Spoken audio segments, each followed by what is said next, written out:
तो हेलो पे केमी अच्छे समस्त पे बहुत ही भल थे सो मैंने सेमती भल था तो पे आज भिडियो संपूर्ण भाव में प्लस 3 सिक्स सेमिस्टर ऑडियंस पे गोटे गुरुत्वपूर्ण भिडियो कहीं पे आज भिडियो माध्यम तुम डीएससी पेपर 3 कौन डीएससी पेपर 3 यूनिट यूनिट 2 है यूनिट 2 लास्ट जो तुम बासी मडा से बासी मडार संपूर्ण भाव सर्ट क्वेश्चन गुड़िक आलोचना करिए तो पे सर्ट क्वेश्चन गुड़िक तुम 1 मार्क हो पार 2 मार्क हो पार 3 मार्क हो तो चलते अधिक न डेरी कर भिडियो आरंभ करदे है चलो गार्पिक सुरेंद्र महांती क्यों मसीह केउठार जन्मग्रहण करते फास्ट तो तुम मन रख गार्पिक के सुरेंद्र महांती से माने क्यों जिले में से कटक जिले में केते मसीह 1920 मसीह पुरुषोत्तमपुर ठारे जन्मग्रहण करते ओडिया आधुनिक साहित्यर चौड़ंती समय सर्वश्रेष्ठ गार्पिक भाव में श्रीजुक्त सुरेंद्र महांती सुपरिचित कथाकार सुरेंद्र महांती महांती गौरव साम्राज्यर विशेषत्व कौन थिला ना देखो शब्द गुंपनर अनुपमता विषय चयन नित्य नूतनता गौरव विशेषत्व थिला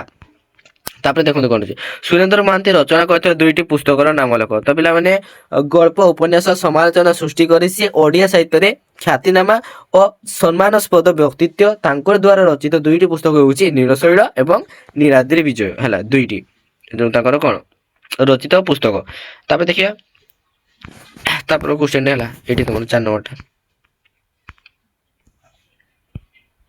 देखो पे क्यों पुस्तक पर सुरेंद्र महांती केंद्र कौन केंद्र साहित्य एकाडेमी पुरस्कार पाइबार योग्य होती ना नीलशैल नीलशैल गोटे से उपन्यास लिखी तो से उपन्यास सुरेंद्र महांती केंद्र साहित्य एकाडेमी पुरस्कार पाइबार योग्य योग्य विवेचित होती है देखिए सुरेंद्र महांती सृष्टि संभार क्यों विषय को नहीं गौरव अर्जन कर देखो देखो क्षमता तृप्त राजनीति मनुष्यर भ्रांत अहंकार बद्ध और स्वाधीनतार बहुधा विक्षुब्ध भारतीय जनजीवन को से गभीर भाव में अनुध्यान कर कौन कविता साहित्य गुड़िक प्रकाश कर देखिए देखो निधि कानगईर मोडा केउठारे पड़ी रही केउठारे किए ना देखो मेडिकल वार्ड बारंडार गोटे दुर्गंध सन्तसंतिया अंधकार कणे खंडे छिंडा कमर गुड़ाई होई निधि कानगईर मोडा टी सेठी पड़ी रही है बड़ डाक्तखाना मोडा पड़ी रहा समय क्यों नियम थिला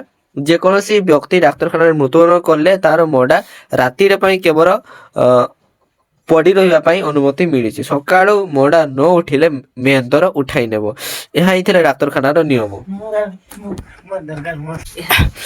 तापर देखिए कौन चला निधि कानगईर मोडा मेडिकल बारंडार पड़ी रहा बेले बाह्य परिवेश किपरि थिला जन्माष्टमी रात्रि मेघ मेदुर आकाश से दिन बेस भयंकर थिला 3 मेघ एकाठी होई निरंतर वर्षा करि चलिथिले एवं संध्या बेरु आकाश झड़ उठिछि कला किटकिट अंधारर कला नाग फेणारे कटा जीव परी लटा बिजुली लहलह करुछि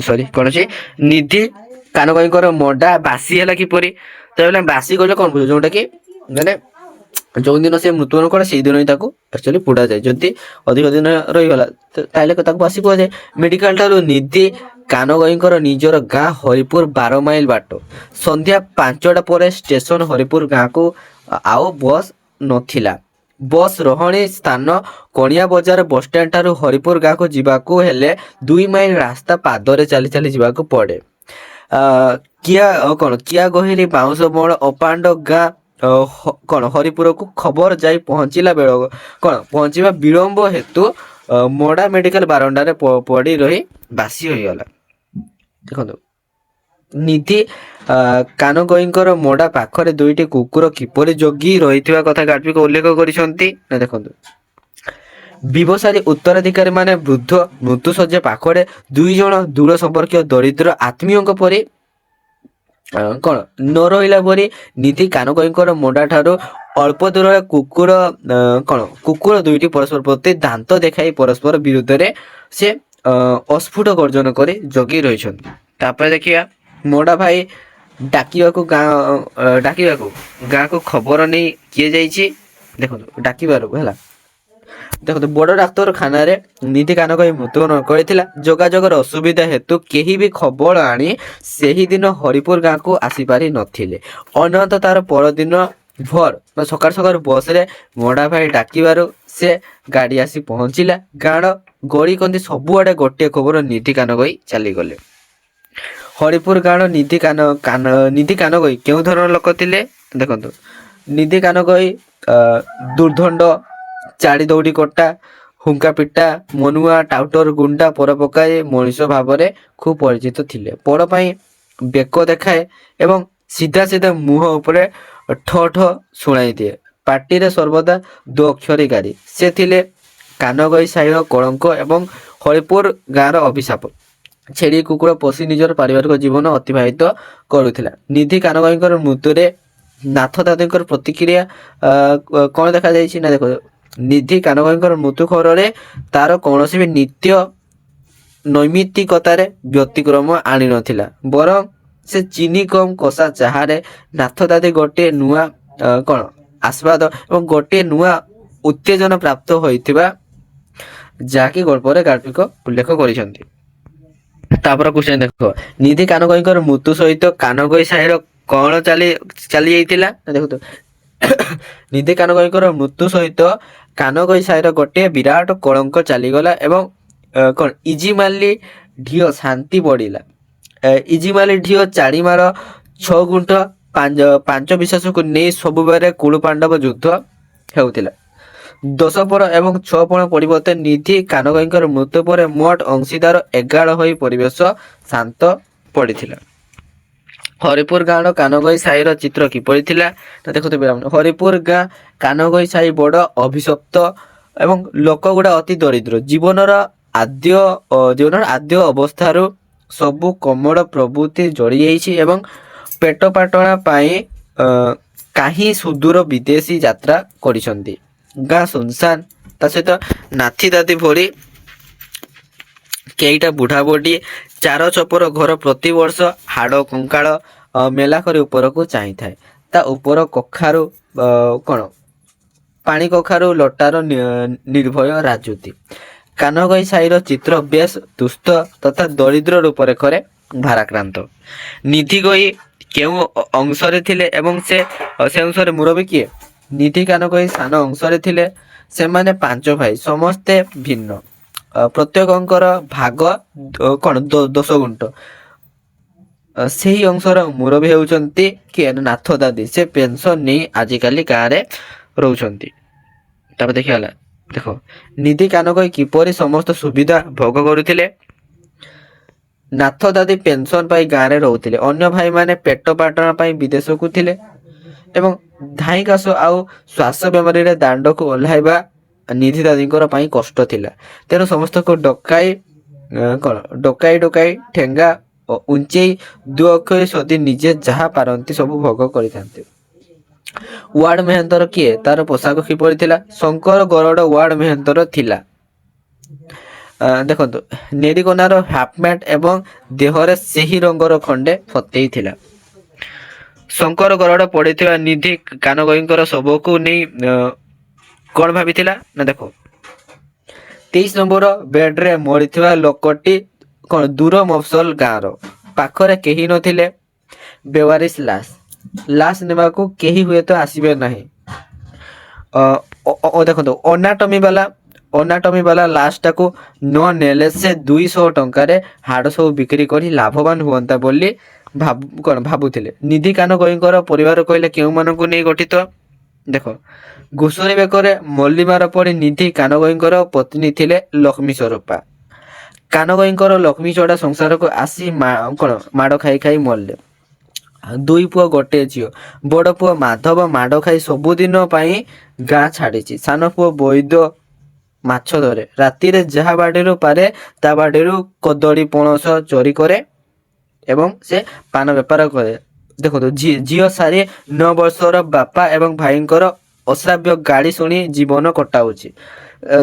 ଶ୍ରୀହୀନ ଦରିଦ୍ର ନିର୍ମମ ଭାବରେ ସମୟ କାଟୁଛି। ନିଧି କାନଗୋଇ କେଉଁ କାରଣରୁ ସୁସ୍ଥ ହୋଇ ଘରେ ପଡ଼ି ରହୁଥିଲେ ନା, କାର୍ତ୍ତିକ ମାସରେ ଜ୍ୱର ହୋଇଥିଲା।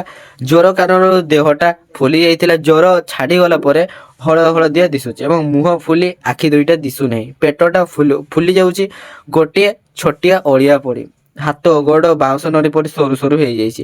ଖଣ୍ଡିଏ ବାଡ଼ି ଧରି ଉଠିବାକୁ ଚେଷ୍ଟା କଲେ ବି ଉଠି ପାରୁନାହାନ୍ତି। ତାପରେ ଦେଖନ୍ତୁ କଣ ଅଛି, ନିଧି କାନକଇ କିପରି କେଉଁଠାରେ ମୃତ୍ୟୁବରଣ କରିଥିଲା। ଦେଖନ୍ତୁ ଗଣି ଡାକ୍ତରଙ୍କ ଠାରୁ ହୋମିଓପାଥି ଔଷଧ ଖାଇ ଖାଇ ଅସୁସ୍ଥ ହୋଇ ପଡ଼ିଥିଲା। ମାସକ ଥରେ ବଡ଼ ଡାକ୍ତରଖାନାରେ ଚିକିତ୍ସା ପାଇଁ ସହରକୁ ଆସିଥିଲା। ଦେହ ସୁସ୍ଥ ନ ହେବାରୁ ତାଙ୍କର ମୃତ୍ୟୁ ହୋଇଯାଇଥିଲା। ସେହି ମଡ଼ା କମ୍ବରରେ ଗୁଡ଼ାଇ ହୋଇ ପଡ଼ି ରହିଛି। ରାତି ଡ୍ୟୁଟିର ଜମାଦାର କିଏ ଥିଲେ? ଦେଖନ୍ତୁ ଶଙ୍କର ଗରଡ଼ ଆଉ ମଧୁ ଗଛେଇ ତ ଦୁହେଁ ରାତି ଡ୍ୟୁଟିର ଜମାଦାର ଥିଲେ। ସେମାନେ ନିଧି କାନଗଇଙ୍କର କ୍ଷମତା ସମ୍ପର୍କରେ କଥାବାର୍ତ୍ତା ହେଉଥିଲେ। ମଡ଼ା ଭାଇ କିଏ ଆସିବାର ବ୍ରଜବନ୍ଧୁ ଚିନ୍ତା କରିଛି ନା ଦେଖନ୍ତୁ, ବଡ଼ ବାପ ପୁଅ ବାପ ମରିବା ଖବର ସୁଦ୍ଧା ପାଇପାରିବ ନାହିଁ। ନାଥ ଦାଦି ଆସିବେ ନାହିଁ। ଚଷା ସାଇଆ ମଡ଼ା ଭାଇ କୁଞ୍ଜ ସାଇ ମଡ଼ା ଛୁଇଁବେ ନାହିଁ। ତେଣୁ ତାଙ୍କର ଆସିବାର ଲାଭ ନାହିଁ। ସାନ ପୁଅ ବୈଦ୍ୟ ଆସିବ। ଏହିଭଳି ନାନା ଚିନ୍ତା ଚେତନାରେ ବ୍ରଜବନ୍ଧୁ ସମୟ ଅତିକ୍ରାନ୍ତ କରିଛି। ବ୍ରଜବନ୍ଧୁ ସ୍କୁଲ ଶିକ୍ଷକ ଭାବରେ କାହାର ମଡ଼ାପଡ଼ାରେ ସାହାଯ୍ୟ କରିଥିଲେ। ଜଜ୍ ସାହେବ ରାମେଶ୍ୱର ବାବୁଙ୍କର ପତ୍ନୀର ଶବ ଦାହରେ ବ୍ରଜବନ୍ଧୁ ସାହାଯ୍ୟ କରିଥିଲେ। ତାଙ୍କର ସ୍ତ୍ରୀ ଶବ ସତ୍କାର କାର୍ଯ୍ୟରେ ଝଡ଼ ବର୍ଷା ନ ମାନି ଲାଗି ପଡ଼ିଥିଲେ। ତାଙ୍କର ସ୍ତ୍ରୀଙ୍କର ପାରିତ୍ରିକ କଲ୍ୟାଣ ହେଉ ବା ନ ହେଉ ନିଜର ଐହିକ କଲ୍ୟାଣ ସୁନିଶ୍ଚିତ ବୋଲି ବ୍ରଜବନ୍ଧୁ ଗ୍ରହଣ କରିଥିଲେ, ଯାହାକି ତାଙ୍କର ମାନସ ପଟରେ ସେ ଭାବନା ଉଙ୍କି ମାରିଥିଲା। ରାମେଶ୍ୱର ବାବୁଙ୍କ ଠାରୁ ସେଦିନ ସେ କୃତାର୍ଥ ଲାଭ ମଧ୍ୟ କରିଥିଲେ। ବ୍ରଜବନ୍ଧୁ କିପରି କାହାକୁ ମଡ଼ା ଜଗିବା ଦାୟିତ୍ୱ ଦେଇ ସେ ସ୍ଥାନରୁ ଯାଇଥିଲେ ନା ଦେଖନ୍ତୁ, ବ୍ରଜବନ୍ଧୁ ଶଙ୍କରଙ୍କୁ 3 ଟଙ୍କା ଜଗିବା ବାବଦରେ ଦେଇ ସେ ସ୍ଥାନ ଛାଡ଼ିଥିଲେ। ଶଙ୍କର ଗରଡ଼ ସେ ଗର୍ଜନ ନୀରବତାରେ ସବୁକୁ ଜଗି ରହିଛି। ନିଧି କାନଗଇଙ୍କର ମଡ଼ା ଭାଇ କେଉଁମାନେ ଆସିଥିଲେ? ପରଦିନ 2 ପହର ବେଳକୁ ଫଡ଼ିପଡ଼ିଆ ମଡ଼ା ଭାଇମାନେ ଆସିଥିଲେ। ସିନ୍ଧୁ କାନଗଇ ନିଧିର ଦାଦି ପୁଅ ଭାଇ ମହାନ୍ତି, ସାୟା ମଧ୍ୟରୁ ଦାମୋଦର ଆସିଥିଲେ। ଚଷା ସାହିରୁ ଆସିଛନ୍ତି କିଏ? ନଟ ଆଉ ଗୋବିନ୍ଦ। ଶେଷରେ ବିନା ଟଙ୍କା ପଇସାରେ ନିଜର ସାନ ପୁଅ ବୈଦ୍ୟ ଆସିଛି। ଅତି କମରେ 20 ଟଙ୍କା କମ ଖର୍ଚ୍ଚ ନାହିଁ।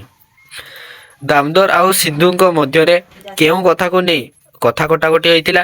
ନିଧି କାନଗଇଙ୍କର ମଡ଼ା ସତ୍କାରକୁ ନେଇ ନାନା ଯୁକ୍ତିତର୍କ ହୋଇଥିଲା। ବୋଇତ ସମ୍ପତ୍ତି ବଦଳରେ ଟଙ୍କା ଦେଇ ମଡ଼ା ସଂସ୍କାର କରିବାକୁ କଥା ପଡ଼ିଥିବାରୁ ଏକଥା ପରିସ୍ଥିତି ଉପୁଜିଥିଲା। ବ୍ରଜବନ୍ଧୁଙ୍କର ମଧ୍ୟସ୍ଥତାରେ କଳି ତୁଟିଥିଲା। କକେଇ ବାଉଁଶ ବଦଳରେ ନିଧି କାନଗଇଙ୍କର ମଡ଼ା କେଉଁଥିରେ ନେଇ ପକାଇବାର ସ୍ଥିର ହୋଇଥିଲା? ଦେଖନ୍ତୁ, ମଡ଼ାଟି ବାସି ହେବାରୁ ଶବଦାହ କରିବା ସମ୍ଭବ ନୁହେଁ ବୋଲି ସମସ୍ତେ ଅନୁଭବ କଲେ ଏବଂ ଡାକ୍ତରଖାନା ଠେଲା ଗାଡ଼ିରେ ମଡ଼ା ନେଇ ନଈରେ ଭସାଇ ଦେବାକୁ ସ୍ଥିର ହୋଇଥିଲା। ତାପରେ ଦେଖନ୍ତୁ, ନିଧି କାନଗଇଙ୍କର ମଡ଼ା କୁକୁରଙ୍କର ଦୌରାତ୍ମରୁ ୱାର୍ଡ ଡାକ୍ତର କେଉଁଠାକୁ ନେଇଥିଲେ?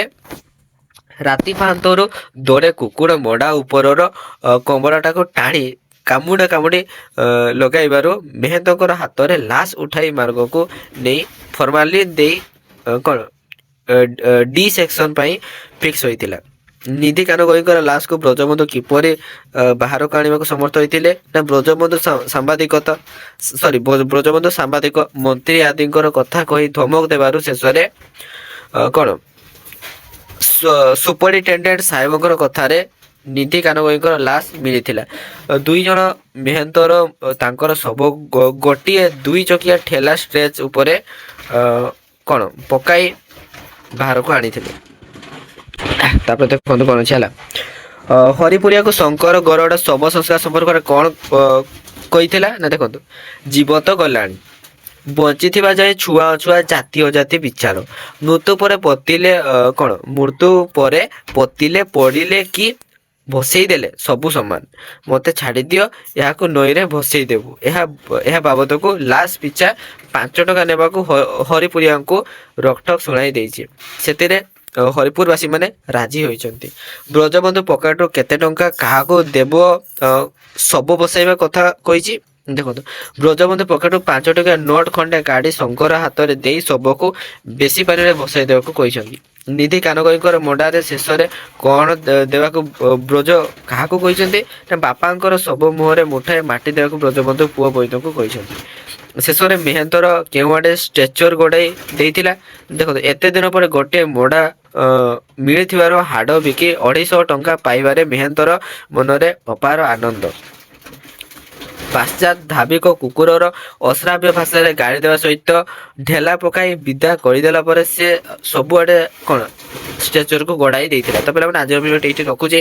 ଆମେ ପ୍ରାୟତଃ ତୁମର ଯେଉଁ ସିଲେକ୍ଟେଡ଼ ସବୁ ସଲ୍ୟୁସନ୍ ଗୁଡ଼ାକ ଆଲୋଚନା କରିସାରିଲେ ନେକ୍ସଟ ଭିଡ଼ିଓ ମାଧ୍ୟମରେ ଏହାର ଲଙ୍ଗ କ୍ୱେଶ୍ଚନ୍ ମଧ୍ୟ ଭିଡ଼ିଓ ଆଲୋଚନା କରିବା। ତ ଚାଲନ୍ତୁ ଧନ୍ୟବାଦ, ଜୟ ଜଗନ୍ନାଥ।